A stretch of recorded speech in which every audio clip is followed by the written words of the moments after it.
लेव व्यवस्था अध्याय 16। अध्याय 16 में हम प्रायश्चित के दिन की व्याख्या देखते हैं। प्रधान याजक भी महापवित्र स्थान में किसी भी समय नहीं जा सकता था। जब हारून के दो पुत्र यहोवा के सामने समीप जाकर मर गए, उसके बाद यहोवा ने मूसा से बातें की और यहोवा ने मूसा से कहा, अपने भाई हारून से कह कि संदूक के ऊपर के प्रायश्चित वाले ढकने के आगे बीच वाले पर्दे के अंदर पवित्र स्थान में हर समय ना प्रवेश करे, नहीं तो मर जाएगा। क्योंकि मैं प्रायश्चित वाले ढकने के ऊपर बादल में दिखाई दूंगा। और जब हारून पवित्र स्थान में प्रवेश करे, तब इस रीति से प्रवेश करे, अर्थात पाप बलि के लिए एक बछड़े को और होम बलि के लिए एक मेढ़े को लेकर आए। वो सनी के कपड़े का पवित्र अंग रखा और अपने तन पर सनी के कपड़े की जांघिया पहने हुए और सनी के कपड़े का कटिबंध और सनी के कपड़े की पगड़ी भी बांधे हुए प्रवेश करे। ये पवित्र वस्त्र है और वो जल से स्नान करके इन्हें पहने। लेव व्यवस्था 16, 1-4 पद। वर्ष के बाकी समयों में दूसरे याजक बलि चढ़ाते थे, परंतु प्रायश्चित के दिन प्रधान याजक को सारी विधि पूरी करना होती थी। यदि हम उन पशुओं को गिने जिनका वो वध करता था, वे करीब 30 पशु होते थे जिनको वो बलि करता था, और उसे 5 बार नहाना भी होता था। इस दिन विशेष में वो प्रधान याजक के सुंदर वस्त्र अर्थात एपोद और नीला कटिबंध आदि नहीं पहनता था, परंतु इस दिन वो याजक के सादे कपड़े पहनता था। सबसे पहले वो स्वयं के लिए पाप बलि चढ़ाता था, अर्थात अपने पापों का प्रायश्चित करता था। फिर उसके बाद लोगों के पापों के लिए बलिदान चढ़ाता था। इस प्रकार हम देखते हैं कि ये सब विधियां यीशु मसीह के आगमन की प्रतीक्षा कर रही थी।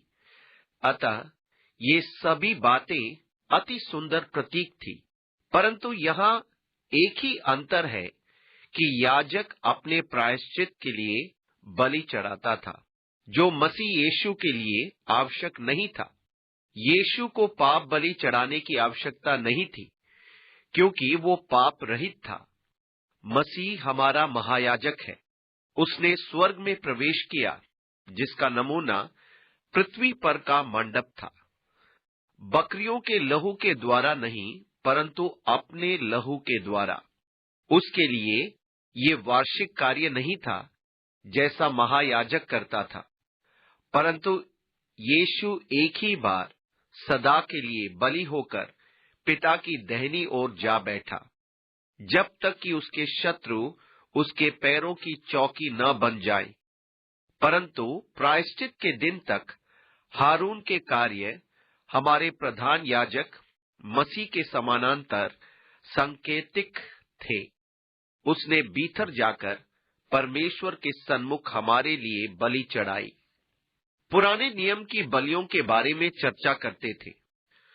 पौलुस कुलुस्सियों के नाम पत्री में लिखता है, क्योंकि ये सब आने वाली बातों की छाया है, पर मूल वस्तुएं मसीह की है। कुलुस्सियों 2:17। ये सब चीजें मसीह की छाया थी, वही तो मूल है। मसीह इतिहास के दोनों भागों के मध्य खड़ा है। पुराने नियम के बलिदानों और पवित्र दिनों पर छाया डालता है। कुछ भी अधिक शक्तिशाली नहीं इस प्रायश्चित के दिन से बढ़कर, जब याजक ने बलि चढ़ाकर लोगों के लिए प्रायश्चित किया, जिसमें हम यीशु मसीह के कार्यों को देखते हैं।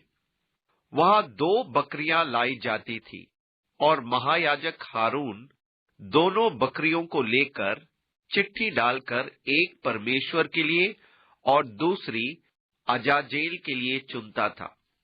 फिर वो इस्राएलियों की मंडली के पास से पाप बलि के लिए 2 बकरे और होम बलि के लिए 1 मेढ़ा ले, और हारून उस पाप बलि के बछड़े को, जो उसी के लिए होगा, चढ़ाकर अपने और अपने घराने के लिए प्रायश्चित करे, और उन दोनों बकरों को लेकर मिलाप वाले तंबू के द्वार पर यहोवा के सामने खड़ा करे और हारून दोनों बकरों पर चिट्टियां डाले, एक चिट्ठी यहोवा के लिए और दूसरी अजाजेल के लिए हो। और जिस बकरे पर यहोवा के नाम की चिट्ठी निकले उसको हारून पाप बलि के लिए चढ़ाए। परंतु जिस बकरे पर अजाजेल के लिए चिट्ठी निकले वो यहोवा के सामने जीवता खड़ा किया जाए कि उसे प्रायश्चित किया जाए, और वो अजाजेल के लिए जंगल में छोड़ा जाए।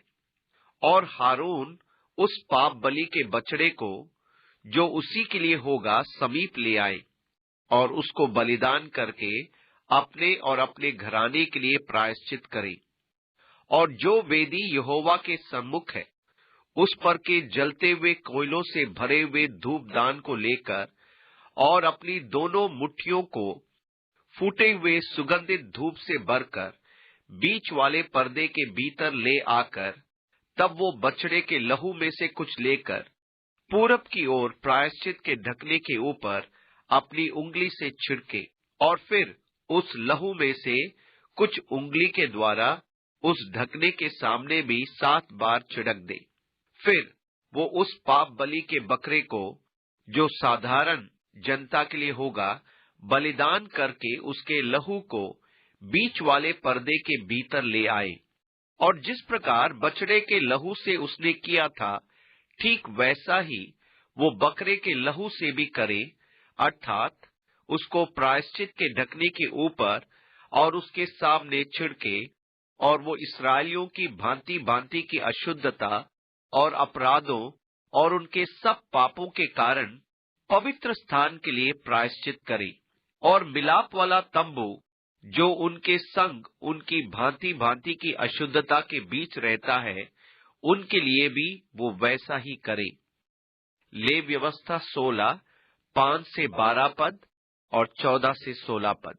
इस प्रायश्चित के दिन महायाजक बिना किसी सहायता के सब काम स्वयं करता था, जैसे मसीह ने स्वयं हमारे पापों को उठाया और हमारे स्थान पर दुख उठाया। महायाजक महापवित्र स्थान में वर्ष में एक बार प्रवेश करता था। महापवित्र स्थान में आने का अर्थ था परमेश्वर की उपस्थिति में आना। परमेश्वर वहां अपने दया आसन पर विराजमान होता था। इस प्रायश्चित के दिन वो महापवित्र स्थान में 3 बार प्रवेश करता था। पहले वो स्वयं के लिए पाप बलि चढ़ाने आता था, फिर लोगों के लिए पाप बलि के बछड़े के लहू को लेकर, और तीसरी बार बकरी के लहू के साथ लोगों की पाप बलि लेकर, ताकि परमेश्वर देश के पापों को ढांप दे। ये पाप के प्रति परमेश्वर की व्यवस्था है। आगे के अध्यायों में परमेश्वर लहू के महत्व को बताता है। अध्याय 17 लहू खाना वर्जित था, क्योंकि शरीर का प्राण लहू में रहता है, और उसको मैंने तुम लोगों को वेदी पर चढ़ाने के लिए दिया है कि तुम्हारे प्राणों के लिए प्रायश्चित किया जाए, क्योंकि प्राण के कारण लहू ही से प्रायश्चित होता है। लेवी व्यवस्था 17 का 11। क्योंकि प्राण के कारण लहू ही से प्रायश्चित होता है। मैंने बताया था कि आज भी यहूदियों में असमानता है, जबकि वे यौम किपुर अर्थात प्रायश्चित के दिन को वर्ष का सबसे पवित्र दिन मानते हैं। मैंने अनेक यहूदियों से सवाल किया कि वे कैसे पापों की क्षमा की आशा करते हैं। उन सब का एक ही उत्तर था कि प्रायश्चित के दिन वे बीते वर्ष के बारे में सोचते हैं और बुराइयों तथा अच्छाइयों का हिसाब लगाते हैं। उनका उद्देश्य ये होता है कि अच्छाइयों का बुराइयों से अधिक हो। यदि किसी दुष्ट यहूदी ने आपको परेशान किया है, तो आप यौम किपुर से एक दिन पहले उसके पास जाएंगे, क्योंकि इस दिन वे यथासंभव प्रयास करके अपने बीते वर्ष की बुराइयों को समाप्त करना चाहते हैं। इसका कारण यह है कि अगले दिन यौम किपुर पर्व जब वे अपने जीवन पर मनन करेंगे, तब वे बुराइयों को अच्छाइयों से अधिक ना पाएं। ये एक भ्रांति है, क्योंकि परमेश्वर ने इस दिन को अपने साथ उनके संबंधों को साधने के लिए ठहराया था। जो मार्ग परमेश्वर ने अपने संबंध के लिए स्थापित किया, वो है लहू का बलिदान। लहू के द्वारा ही प्रायश्चित होता है। परमेश्वर ने व्यवस्था में स्पष्ट किया है। व्यवस्था के अनुसार प्रायः सब वस्तुएं लहू के द्वारा शुद्ध की जाती है और बिना लहू बहाए क्षमा नहीं होती। इब्रानियों 9:22 पर। पाप के द्वारा सदा मनुष्य परमेश्वर से अलग हो जाता है। व्यवस्था में एक भी शब्द ऐसा नहीं है जो बुरे कार्यों को भले कार्यों से संतुलित कर सके। परमेश्वर ने उन लोगों के साथ वाचा बांधी, वो वाचा जिससे वे उसके साथ संबंधित रहे, वो वाचा जिसके द्वारा वे उसके पास आ सके, जो वास्तव पशु के लहू बहाने के साथ थी, क्योंकि लहू के द्वारा ही प्रायश्चित किया जाना है। एक बात जो व्यवस्था सिद्ध करती है, वो ये नहीं है कि परमेश्वर के पास पहुंचना कैसा कठिन है, परंतु ये कि एक आम मनुष्य के लिए परमेश्वर कितना दूर है। व्यवस्था के अंतर्गत परमेश्वर निकट आना आसान नहीं था। एक ही मनुष्य था जो परमेश्वर के निकट जा सकता था। वो मनुष्य था महायाजक, परंतु वर्ष में एक बार जा सकता था, बशर्त वो पाप बलिदान चढ़ाए और संपूर्ण शोधन करे। अतः उनकी व्यवस्था स्वयं ही दर्शाती थी कि परमेश्वर के पास पहुंचना संभव नहीं। मैंने उस यहूदी को इस विषय पर चुनौती दी, तो उसके पास कोई उत्तर नहीं था। उसने मुझे अपने रबियों द्वारा सिखाई गई निरर्थक बातें कही, जिनका कोई आत्मिक आधार नहीं है। पुराने नियम में हमें ऐसा परमेश्वर नहीं दिखता जिसके पास कोई भी कभी भी पहुंच सके। देखें 16वें अध्याय के आरंभ में क्या लिखा है।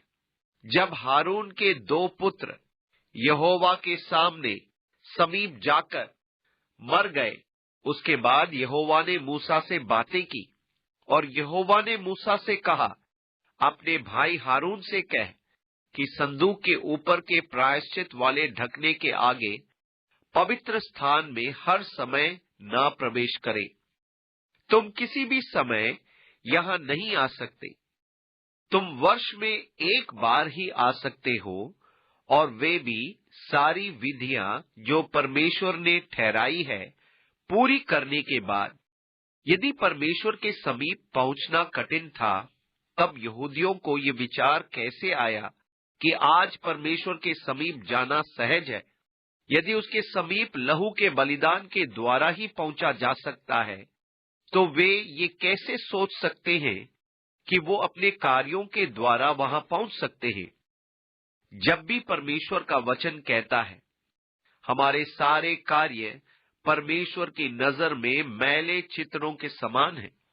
पुराने नियम में परमेश्वर के समीप पहुंचने की कोई भी कोशिश जो परमेश्वर के ठहराए हुए तरीके से भिन्न है, परमेश्वर के समक्ष घृणित है।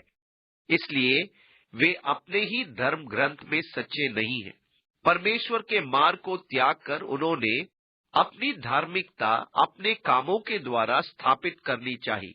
पौलुस कहता है, जिनको व्यवस्था दी गई वे व्यवस्था के द्वारा धार्मिकता को नहीं पहुंचते, क्योंकि परमेश्वर की व्यवस्था से हटकर वे अपने कार्यों के द्वारा अब धर्मी ठहरना चाहते हैं। पौलुस रोमियों को परमेश्वर के निकट आने के विषय में उनकी भ्रांति से अवगत कराता है। हमारे पास परमेश्वर तक पहुंचने का मार्ग है जो इस्राएलियों के पास नहीं है। उनके पास पाप की बलि नहीं है, उनके पास मंदिर नहीं है, उनका कोई महायाजक नहीं है, परंतु हम यीशु मसीह के द्वारा आज परमेश्वर तक पहुंच सकते हैं। हमारा महान महायाजक जो हमारे लिए स्वर्गीय स्थानों में हाथ के बनाए हुए पृथ्वी के मंडप में नहीं, परंतु परमेश्वर के सन्मुख स्वर्गीय स्थानों में प्रवेश कर गया। पृथ्वी पर का मंदिर तो मात्र एक नमूना था, जहां मसीह प्रवेश कर गया और उसका प्रवेश करना हमारे लिए बलिदान था। फिर उसने द्वार खोलकर कहा, बालकों, तुम सब अंदर आ जाओ। वे संतान जो विश्वास के द्वारा मसीह यीशु तथा नई वाचा के उसके लहू में भरोसा और आस्था रखते हैं, उनके पास मसीह यीशु के लहू के द्वारा परमेश्वर के निकट आने की स्वतंत्रता है। इसलिए आओ हम अनुग्रह के सिंहासन के निकट हियाव बांधकर चले कि हम पर दया हो। इब्रानियों 4:16। कैसा उत्तम वरदान जो मसीह यीशु के द्वारा हमने पाया है। अतः हम भी लहू के बलिदान के बिना परमेश्वर के पास नहीं आते हैं, क्योंकि लहू के द्वारा ही प्रायश्चित होता है। बिना लहू बहाए पापों की क्षमा नहीं होती। इसी कारण यीशु ने अपना लहू बहाया। इसी कारण परमेश्वर ने अपनी प्रजा के मन मस्तिष्क में लहू के प्रति उच्च आस्था स्थापित की और उस पर बार बार बल भी दिया। लहू चाहे पशु का ही न हो, वो उन्हें लहू का उच्च सम्मान करना सिखाना चाहता था कि जब यीशु का लहू बहे तो वे असीम श्रद्धा से उसे माने। इब्रानियों की पुस्तक में हमें बताया गया है, जो मूसा की व्यवस्था को तुच्छ जानता है, वो 2 या 3 गवाहों के सामने पत्थरवाह करके बिना दया के मार डाला जाता है, तो वो कितने और भी भारी दंड के योग्य ठहरेगा, जिसने परमेश्वर के पुत्र को पांव से रौंदा और वाचा के लहू को, जिसके द्वारा वो पवित्र ठहराया गया था, अपवित्र जाना है और अनुग्रह की आत्मा का अपमान किया। इब्रानियों 10:28-29 पद। परमेश्वर चाहता है कि हम लहू का सम्मान करें, चाहे वो पशु का ही क्यों न हो। तो यीशु मसीह के लहू के प्रति वो हमसे कैसा आदर सम्मान की अपेक्षा करेगा। मैं थरथराता हूं जब लोग मसीह यीशु के लहू के बारे में निंदाजनक बातें करते हैं, जैसे मसीह धर्म एक खूनी धर्म है। मैं थरथराता हूं जब लोग वोल्टेयर की तरह कहते हैं, मसीह का लहू और सुअर के लहू में कोई अंतर नहीं है। मैं ऐसी निंदा से थरथराता हूं। परमेश्वर चाहता है कि यीशु मसीह के लहू को उच्चतम आदर मिले, जो हमारे पापों की क्षमा के लिए बहाया गया। परंतु महिमामय बात यीशु मसीह और उसके हमारे पापों के लिए बलिदान में थी कि वो एक बार ही चढ़ाया गया, जिसने सबके पापों को धो दिया। हमें पाप बलि चढ़ाने की आवश्यकता नहीं है। उसका बलिदान सबके लिए बहुत था और उसने हमें एक ऐसा मार्ग उपलब्ध करा दिया जिसके द्वारा परमेश्वर हमारे पापों को क्षमा करता है। परंतु मैं आपको बता देना चाहता हूं कि धर्मशास्त्र में और कोई प्रावधान नहीं किया गया है जिसके द्वारा परमेश्वर हमारे पापों को क्षमा करे। कोई और मार्ग नहीं है जिसके द्वारा आप पापों में रहकर क्षमा पाए, बिना परमेश्वर की संगति कर पाए। आपके पापों के लिए कुछ तो किया जाना था। परमेश्वर पवित्र है, उसकी उपस्थिति में पाप नहीं आ सकता। अतः आपको परमेश्वर के साथ एक होने के लिए, उसके साथ संगति करने के लिए, आपके पापों के लिए कुछ किया जाना आवश्यक है। इसलिए यीशु मसीह के बिना वास्तव में कोई मनुष्य परमेश्वर के साथ संगति नहीं कर सकता। क्रूस की कथा नष्ट होने वालों के लिए मूर्खता, परंतु हम उद्धार पाने वालों के लिए परमेश्वर का सामर्थ है, जिसके द्वारा मैं अपने पापों से शुद्ध हुआ और अब मैं यीशु मसीह के द्वारा परमेश्वर के पास आ सकता हूँ। इसलिए अध्याय 16 महत्वपूर्ण है, जहाँ हम देखते हैं हारून महायाजक अंदर जाकर लहू छिड़कता या दया के सिंहासन के सन्मुख पवित्र स्थान में इस्राएल की अशुद्धता के लिए प्रायश्चित करता था, जो बैल के लहू से होता था और फिर बकरियों के लहू से। 2 बकरियां होती थी, एक प्रभु के लिए पाप बलि चढ़ाने के लिए, परंतु दूसरी अजाजेल के लिए, जो यीशु मसीह के दोहरे उद्देश्य को दर्शाता है। यीशु केवल तुम्हारे पापों की क्षमा ही प्रदान नहीं करता, परंतु वो पापों पर सामर्थ भी देता है कि आप पापों से अलग रहो। ये दूसरी बकरी अजाजेल के लिए पहली बकरी जिस पर चिट्ठी निकली थी, बलि करके चढ़ाने के बाद वे दूसरी बकरी के सिर पर हाथ रखता है और देश के सारे पापों को मानकर उस पर डालता था। फिर याजक इस बकरी को छावनी के बाहर निकाल देता था, वो जंगल में भाग जाती थी। यहाँ पर दोष भोगी बकरा पापों के दूर किए जाने का प्रतीक था। कई वर्ष बीत जाने के बाद यरूशलेम के मंदिर की स्थापित हो जाने तक इस संस्कार के संबंध में एक बड़ा समारोह विकसित हो गया था। अजाजेल का बकरा छोड़ने का स्थान निश्चित कर दिया गया था। कुछ लोग जंगल में जगह जगह खड़े हो जाते थे। याजक बकरे को लेकर निकलता था और लोग मंदिर के शिखर पर खड़े रहकर उसकी प्रतीक्षा करते थे कि वो लौटे। याजक अजाजेल के बकरे को लेकर छोड़ने के लिए जंगल में जाता था। वो भागता हुआ जंगल में जाकर लुप्त हो जाता था। तब याजक जैतून के पहाड़ पर खड़े व्यक्ति को संकेत देता और वो व्यक्ति अपने पीछे वाले को संकेत देता, वो अपने पीछे वाले को, और इस प्रकार शीघ्र ही संकेत मंदिर पहुंच जाता कि बकरा चला गया, अर्थात पाप चले गए। फिर लोगों में बड़ा आनंद मनाया जाता, स्तुति गान गाए जाते और परमेश्वर का महिमावान किया जाता कि पाप धारक बकरा चला गया।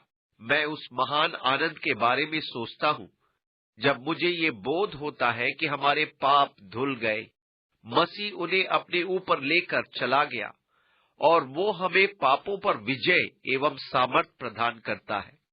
इस प्रकार प्रायश्चित का ये दिन यहूदी कैलेंडर में सबसे बड़े महत्व का है।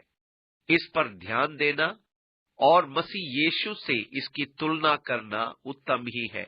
और ये तुम्हारे लिए सदा की विधि होगी कि इस्राएलियों के लिए प्रतिवर्ष एक बार तुम्हारे सारे पापों के लिए प्रायश्चित किया जाए, यहोवा की इस आज्ञा के अनुसार जो उसने मूसा को दी थी, हारून ने किया। ले व्यवस्था 16 का 34।